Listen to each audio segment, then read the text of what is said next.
네, 강프로입니다. 자, 삼성전자 봅니다. 삼성전자 오늘 78,300원에 끝났습니다. 오늘도 보합권에 끝났고요. 그리고 약간 조금 아쉬운 부분들이 있다고 생각을 하실 겁니다. 뭐 삼성전자의 가격대가 뭐 하이닉스에 비해서 많이 처지고 있고, 그리고 뭐 HB에 조금 뒤처지고 있다는 내용이 계속해서 나오고 있고 이런 부분들이 있는데, 기본적으로 이 생각을 하셔야 됩니다. HBM의 가격을 올린 건 하이닉스에 대한 영향이 아닙니다. 삼성전자에 대한 영향이 크고요. 그리고 HBM에 대한 시장은 굉장히 커질 수 있는 환경이 갖춰져 있습니다. 이런 과정에서 삼성전자가 HBM을 개발하고 수율을 잡고 생산을 하는 게 조금 늦어지고 있는 게 사실인 건 사실이죠. 그런데 우리가 이 구간에서 알아야 되는 내용은 한 가지 내용밖에 없습니다. 주식시장의 미래 가치를 보는 방법. 이걸 보시면 돼요. 가격이 올라가는 원리에 대해서 이야기를 드릴 건데, 주식 투자를 할 때, 그쵸? 가격이 올라가는 종목들이 있고 내려가는 종목들이 있습니다. 자, 그러면 가격이 올라가는 종목들에 대해서 먼저 이야기를 드릴게요. 앞으로 좋아지는 내용에 먼저 반영해서 가격이 먼저 뜨는 겁니다. 그쵸? 자, 이걸 만약에 뒤집어 놓으면 내려가는 이유가 됩니다. 뒤집으면 어떤 상황이 벌어질까요? 앞으로 더 이상 좋아지지 못할 것에 대한 내용을 먼저 반영한다. 굳이 하나 더 하자면 나빠질 부분에 대한 내용을 먼저 반영한다. 이 부분이 될 수 있겠죠. 같은 말이지만 약간의 차이는 있을 수 있어서 제가 두 가지로 이야기를 드린 겁니다. 자, 그러면 삼성전자가 지금 좋아지는 내용이 아니라 역으로 생각해 볼게요. 나빠지는 부분이 추가적으로 나올 수 있을까요? 없습니다. 그쵸? 지금 메모리 반도체 쪽은 사실상 삼성전자가 거의 뭐 석권했다고 보시면 됩니다. 최근에 반도체 가격이 턴어라운드가 됐죠. 턴어라운드가 되는 과정에서 무슨 일이 있었냐면 삼성전자의 감산이 있었습니다. 삼성전자의 감산이 없었으면 D램이나 낸드 가격이 올라갈 수 없었고요. 그로 인해서 삼성전자의 1분기 실적도 전환이 됐고요. 하이닉스의 1분기 실적도 전환이 됐습니다. 근데 한 가지 아쉬운 건 HBM에 대한, 그쵸? HBM에 대한 부분이 늦게 조금 진행이 되고 있다. 이런 부분이 조금 아쉬운 거예요. 그런데 우리가 하나 생각을 해봅시다. HBM에 대한 시장 규모는 계속해서 커집니다. 그런데 삼성전자에서는 19년도에 잘못된 선택으로 인해서 HBM을 조금 늦췄어요. 그런데 사실 하이닉스에서 HBM을 계속해서 쥐고 있었고 이쪽으로 앞서 나갈 수밖에 없었던 게 하이닉스는 2등이어서 그렇습니다. 뭐 그렇다고 뭐 삼성이 잘했다 그런 건 아니에요. 지금 늦게 좀 따라가고 있는 그런 상황이니까. 근데 시장성은 결정이 됐다는 거죠. 자, 여기서 HBM에 대한 시장 규모가 계속해서 커졌을 때는 어떻게 될까요? 삼성전자는 더 이상 나빠질 게 없습니다. 그리고 이렇게 종목군에 대한 이야기뿐만 아니라 우리가 이걸 한번 생각해 보시죠. 시장 관련해서도 본다면 삼성전자가 지금 여기서 추가적으로 빠져서 62평 이탈하고 뭐 가격대를 뭐 7만 원 이하로 떨어지는 그런 상황이 발생했을 때 어떤 부분이 발생할까요? 환율이 뜹니다. 환율이 뜨면 달러같이 올라가죠. 달러같이 올라가면 물가 또 못 잡아요. 그런 경우가 됐을 때는 연준에서 가만히 있을 수가 없습니다. 11월 달에 대선이 있죠. 그쵸? 이런 구간까지 지나가면, 그쵸? 삼성전자는 여기서 추가적으로 떨어질 수 있는 환경이 나오지 않습니다. 근데 이것도 아까 전에 제가 말씀드린 내용과 같아지는 내용인데 그 이야기가 뭐냐? 자, 보세요. 삼성전자가 하이닉스 대비해서 낮은 가격대예요. 절대적인 시가총액은 3배에서 거의 한 4배 가까이 차이가 나죠. 그건 맞습니다. 그런데 삼성전자에 대한 고점 기준에서 봤을 때는 하이닉스는 이미 고점을 넘어서 사상 최고가 구간에 있지만 삼성전자는 아직 21년도에 달성해놓은 한 9만 원대의 고가도 탈환하지 못하고 있는 그런 상황입니다. 근데 그런 상황에서 엔비디아나 이런 부분에 대한 내용으로 인해서 뭔가 가격 부담을 받고 있고 미증시도 많이 올랐으니까 여기서 더 떨어질 수도 있다. 위에서 찍어 누르면 내리는 거니까. 만약에 그렇다면, 그쵸? 만약에 그런 상황이 벌어진다면 삼성전자의 가격대가 더 높아야 된다는 거죠. 지금 가격대에 있으면 안 돼요. 여기서 우리가 이걸 한번 보시죠. 삼성전자는 물론 DS 부분, 그쵸? 반도체 사업부에서는, 그쵸? 여기가 디바이스 소입니다. 이 구간이 반도체 사업부예요. 그런데 이 반도체 사업부가 조금 안 좋은 상황이 나온다고 하더라도 어떤 상황이 되는 겁니까? 이거 지금 간단하게 생각을 해보면 계속해서 돈을 벌어왔어요. 그러니까 이 밸류에이션 가치는 계속해서 높아지고 있다는 거죠. 그러니까 이게 성장하는 기업이 아니더라도 주가는 지속적으로 올라가는 구조, 적자를 보지 않으면 올라가는 구조를 만들고 있는 게 주식시장의 본질이다. 예를 들어서 그런 거예요. 여기 보시면요. 삼성전자는 21년 초에 96,800원의 고가를 형성을 했고 쭉 떨어졌습니다. 1년 반 동안 50% 빠졌습니다. 거의. 근데 이 구간에서 실적이 딱 여기까지 좋았고요. 이때부터는 실적이 안 좋아요. 정확하게 많이 빠지기 시작한 건 3분기 이후부터입니다. 금리를 올리는 시점하고 거의 맞물립니다. 수요 둔화가 확실하게 나왔다는 거죠. 근데 그때부터 반등을 한다는 건 뭡니까? 이거 보면 어떤 걸 생각이 나실 텐데 헤드앤숄더 패턴이죠. 이 패턴이 나왔을 때 바닥 나오고 그냥 간다 이런 이야기 드리는 게 아니라 이 구간이 왜 삼성전자 실적이 완벽하게 꺾이는 구간에서 나왔고, 자 이걸 보시면 돼요. SK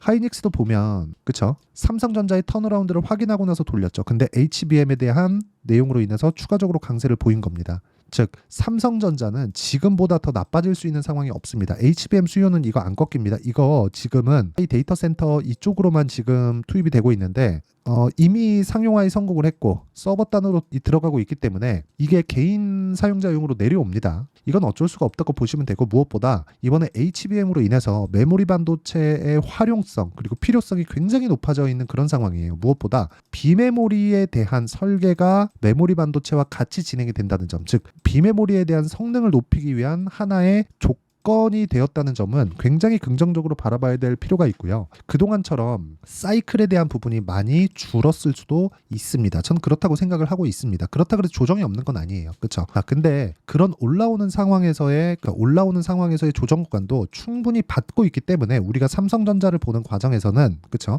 지금 위보다 아래를 보자는 겁니다. 추가적으로 떨어질 수 없다. 그랬을 때 우리가 삼성전자를 토대로 다른 종목군들, 뭐 한미반도체도 그렇고요, PSK 홀딩스도 그렇고요, FSD도 그렇고요. 이 다 분야가 다릅니다. 그렇죠? 이쪽으로 계속해서 공략해서 수익을 낼 수 있다는 겁니다. 그게 가격 전략이에요. 여기 삼성전자를 기준해서 관련 종목군들의 가격과 단기 보유 전략, 단기 2주 안에 수익 전환을 시킬 수 있는 상황을 찾자. 반도체 종목군들이 강한 움직임을 보이려면 다시 말씀드리지만 삼성전자와 하이닉스가 빠지면 안 됩니다. 올라가면 가격 부담이 생겨요. 삼성전자 하이닉스가 많이 올라가는 게 좋은 게 아니에요. 어느 정도까지 가격을 올려놓고 그 구간에서 횡보하는 게 가장 좋습니다. 지금 삼성전자의 움직임이죠. 그렇기 때문에 우리는 반도체 종목군들을 지금 지속적으로 봐야 된다는 거고, 그 기준이 되는 게 삼성전자이기 때문에 삼성전자를 토대로 우리가 단기 보유 전략을 철저하게 활용했을 때 꾸준하게 수익을 볼 수 있는 상황을 만들 수 있고요. 이 내용에 대한 부분, 그쵸? 이 내용에 대한 부분과 함께 제가 관련주들, 그쵸? 삼성전자를 기준한 관련주들의 실시간 타점을 제가 문자로 공유를 해드리도록 할 테니까 구독과 좋아요 눌러주시고 상단에 있는 전화번호로 삼성이라고 문자 보내주시는 분들에 한해서만 제가 단기 보유 전략 그리고 실시간 타점을 공유해 드리도록 하겠습니다. 다 무료로 진행하고 있고요. 자, 그리고 이 내용에 대해서 그쵸? 제가 실시간 타점 그리고 이렇게 대형주군에서 이야기를 드리는 것처럼 이렇게 가격대에 대한 부분, 가격이 먼저 반영하니까 오를 때도 그렇고 내릴 때도 마찬가지입니다. 이렇게 이해를 했을 때 어떤 매매를 할 수 있는지까지 제가 보여드리겠습니다. 자, 내용 보시면 이렇습니다. 자, 대한전선 최근에 전기 관련주들 굉장히 강하죠. 전선, 구리가, 변압기 이쪽 강합니다. 이것도 A 때문에 그렇습니다. 자, 근데 내용 보세요. 올라가는 구간에 정확하게 신고가 구간에서 공략을 하고 있죠. 반도체 종목군을 보는 이유가 이런 것 때문에 그렇습니다. 자, 그랬을 때 거의 한 2주 정도의 기간 동안 25% 수익, 이런 상황을 지속적으로 만들 수 있고요. 이 내용에 대한 부분을 여기 소통방에서 제가 10억 만들기 프로젝트를 진행해서 모두 무료로 공유를 해드리고 있습니다. 예를 들어서 오늘 같은 경우에도 그래요. 시장가 매수 8시 54분, 이구산업 시장가 매수 8시 55분 이렇게 장 시작 전에 공유를 해드리고 있는데, 여기 KBI 메탈, 자 보시면 오늘도 12%대 급등이 나왔지만 이미 강한 구간에서 매매가 꾸준하게 이루어지고 있었다는 점이 중요합니다. 그리고 이 내용에 대한 부분을 제가 여기 소통방에서 다 공유를 하고 있으니까 구독과 좋아요 눌러주시고 상단에 있는 전화번호로 구독 또는 10억이라고 문자 보내주시면 제가 소통방 입장 링크를 무료로 공개를 해드리도록 하겠습니다. 자, 그러면 어떤 류의 종목을 하는지 뭐 다들 동일합니다. 매매하는 구간 중에서 저도 깨지는 구간이 있죠. 예를 들어서 그래요. 제가 지금 두산을 보유하고 있는데 두산을 이틀 딱 매수하고 지금 오늘은 한 4% 정도 떨어졌습니다. 근데 이것도 뭐예요? 고가 구간에 있죠. 근데 이런 종목군도 있고 저런 종목군도 있지만 우리가 먹을 수 있을 때 충분하게 수익을 낼 수 있는 환경을 갖추려면 삼성전자 같은 대형주에 대한 파악이 되어 있어야 되고, 그런 부분에 대해서 매매가 되었을 때 자, 자람테크놀로지처럼 3일 동안 내가 75% 정도의 수익을 내는 그런 상황을 만들어 갈 수 있다는 겁니다. 그리고 그 내용에 대한 부분을 제가 소통방에서 다 공유하고 있으니까 상단에 있는 전화번호로 구독 또는 10억이라고 문자 보내주시면 제가 소통방 입장 링크를 무료로 공개를 하도록 하겠습니다. 자, 내용 정리하면 그렇습니다. 삼성전자는 지금 추가적으로 올라갈 수 있지만 그건 HBM에 대한 내용이 나와야 된다. HBM에 대한 내용은 저는 그냥 확정 났다고 보고 있지만 HBM이 우리가 기본적으로 이렇게 한번 생각을 해보자고요. HBM이 앞으로 확장되는데 삼성전자에서 못할까요? 연예인 걱정하고 삼성전자 걱정하지 말라 그러죠. 걱정 안 하셔도 됩니다. 시기의 차이일 뿐이지 어쩔 수 없이 삼성전자도 HBM을 할 수밖에 없고 그런 과정에서 한 파일을 가져갈 겁니다. 그럼 그 구간에서 우리가 꾸준하게 어느 정도의 가격대를 잡았을 때 꾸준하게 수익을 낼 수 있는 상황을 만들 수 있다는 거고 그 내용에 대해서 이해를 했을 때 그쵸? 타점이 정말 중요하다는 걸 알게 될 거다. 그 내용에 대한 부분을 제가 소통방에서 공유하고 있고요. 무엇보다 이 정도 했을 때 어느 정도까지 성과를 낼 수 있고 내가 다음 종목은 어떤 종목을 잡아야 되는지 그 내용에 대해서 다 이해를 시켜드리도록 할 테니까 영상 끝까지 시청하시고요. 모든 분들이 성공 투자하셨으면 참 좋겠습니다. 자, 24년도가 돼서도 시장은 여전히 어렵습니다. 자, 근데 시장은 항상 어려울 거예요. 앞으로도 계속해서 어려워질 겁니다. 자, 근데 제가 매월 대시세 종목을 구독자분들에게 공개를 합니다. 자, 내용을 보면 12월 달에 실제 공개를 했었던 강프로의 대시세 종목에 대한 내용인데 대기업을 상대로 안정적인 매출 구조를 가지고 있고요. 그리고 현재 주요 거래처는 삼성전자, 인텔, 하이닉스, TSMC, 해외에 반도체 관련된 기업이라는 걸 알 수 있죠. 그만큼 1월 달에 제가 보고 있었던 종목은 반도체 관련주라는 걸 알 수 있습니다. 공개를 해드리면 이 내용입니다. 여기 어보브 반도체, 그쵸? 실제 제가 거래한 내용을 공개를 한 거고요. 수익에 대한 크기를 보면 공략한 시점, 제가 가격대를 함께 공개를 해드렸는데 공략한 시점부터 21%의 수익 마감이 된 것을 확인해 볼 수가 있습니다. 자, 근데 지금도 마찬가지입니다. 지금은 어떤 이슈가 있을까요? 2월 달에 발표한다는 기업 밸류업 프로그램이 있죠. 근데 그걸로 인해서 지금 2월 달에 발표한다고 이야기가 나온 상황이고요. 무엇보다 우리가 생각해야 될 내용은 한 가지입니다. 어떤 이슈나 그리고 어떤 상승할 수 있는 내용으로 인해서 주가가 올라가는 것은 맞죠. 하지만 가격이 먼저 반영한다는 걸 반드시 알고 있어야 되고 그런 내용에 대한 파악이 되었을 때 그쵸? 여기 어보브 반도체처럼 21% 그쵸? 대략 3에서 4일 동안 20% 이상의 수익을 먹을 수 있고요. 그리고 여기 HLB 같은 종목처럼 대략 일주일이 채 되지 않는 기간 동안 30%의 수익을 낼 수 있습니다. 자, 그러면 답은 나왔어요. 재료에 대한 부분보다 중요한 게 가격이다. 자, 근데 지금 시장에 쏠려 있는 게 뭐죠? 2월 달에 발표하는 기업 밸류업 프로그램에 대한 내용이죠. 자, 그러면 우리가 이쪽에다가 지금 집중을 해야 될까요? 그 내용을 한번 보겠습니다. 기아차의 차트를 보면요. 1월 24일 날 정부단에서 입김을 불어넣은 이후에 시세가 강하게 발생한 것처럼 보이지만 애초에 12월 달부터 신고가를 달성했다는 걸 확인할 수 있습니다. 자, 그러면 우리가 스케줄을 따져봤을 때 우리가 어디를 봐야 될까요? 4월 달 총선을 봐야 됩니다. 드디어 때가 온 거죠. 4월 달 총선이 끝나면 그 뒤엔 뭐가 있죠? 대선 전국으로 들어갑니다. 그러면 우리는 4월 달 총선부터 시작해서 대선까지 이어질 수 있는 종목을 찾는 게 정말 중요합니다. 그게 정부 정책의 방향과 그리고 스케줄에 맞춰서 가는 거예요. 정치적인 상황에 따라서 주가가 움직이는 걸 우리는 수도 없이 많이 봐왔기 때문에 스케줄에 맞춰서 가는 게 지금으로서는 답이 될 수 있습니다. 그리고 무엇보다 어느 정도의 시세를 내는지 그 첫 번째 단계인 상황을 그쵸? 제가 12월 달 밝혀드렸었던 대시세 종목으로 이미 공개를 해드렸기 때문에 그쵸? 어떻게 제가 매매를 했는지까지 다 보여드렸습니다. HLB처럼 그쵸? 31.9% 걸린 시간은 4일밖에 되지 않죠. 이 종목을 제가 가격과 그리고 어떤 종목인지를 애초에 12월 달부터 공개를 한 겁니다. 자, 그러면 지금도 마찬가지예요.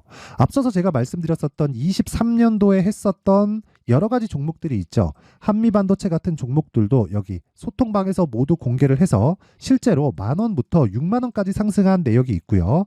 왜 공략을 했는지를 제가 다 공개를 해드렸습니다. 근데 지금도 마찬가지라는 거죠. 정부 정책의 방향에 맞춰서 또는 선거 스케줄에 맞춰서 매매를 이어가야 될 때가 됐고요. 제가 총선 관련된 큰 시세가 나올 수 있는 대시세 종목을 준비를 해놨습니다. 길게 말씀드리지 않겠습니다. 모든 종목들은 신고가를 달성하면서 대시세 준비를 하게 되고요. 신고가를 공략했을 때 내가 시장에 주도주를 잡을 수 있는데 지금은 총선에 집중하는 게 맞다. 그래서 총선 관련된 그리고 대선까지 이어질 수 있는 종목을 준비를 해놨는데 지금부터 준비를 하셔야 나중에 고가에 올라가서도 꾸준하게 매매를 이어갈 수 있습니다. 자꾸 막 손절하고 매매하는 과정에서 너무 어렵다 하시는 분들은요, 이 종목 딱 받아가서 큰 수익 내셨으면 좋겠고요. 이 종목은 상단에 있는 전화번호로 대시세라고 문자를 보내주시는 분들에 한해서만 제가 총선 그리고 대선까지 이어질 수 있는 종목을 공개해 드리도록 할 테니까 상단에 있는 전화번호로 대시세라고 문자를 보내주시고요. 그리고 구독과 좋아요 꼭 좀 부탁드리겠습니다. 시장은 정말 어렵습니다. 자, 그래서 모든 분들이 성공 투자하셨으면 좋겠고요. 기본적으로 가격에 대한 파악을 하면서 큰 수익을 내셨으면 좋겠습니다.